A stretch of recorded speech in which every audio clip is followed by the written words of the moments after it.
பல்வேறு தலைப்புகளில் சுமார் 576 கோடி ரூபாய்க்கான மீனவ மக்களுக்கான நலத்திட்டங்களை அறிவித்து அவருடைய 1 டன் உரையை நிறைவு செய்தார்.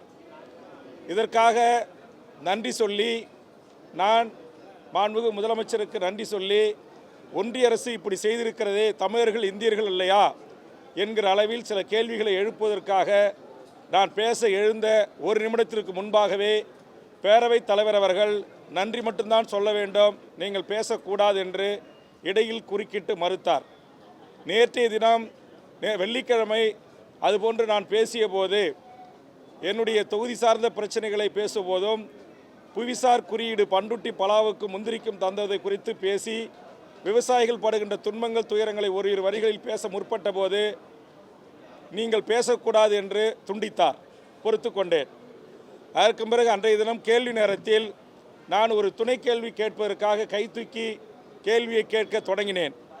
அவர் என் கேள்வியை கேட்க முழுவதுமாக அனுமதிக்காமல் அவர் துணை கேள்வி கேட்கக்கூடாது என்றே பதிவு செய்திருக்கிறார். பேரவை குறிப்பில் இடம்பெற்றிருக்கிறது. என்னிடத்தில் அதற்கான சாட்சி இருக்கிறது.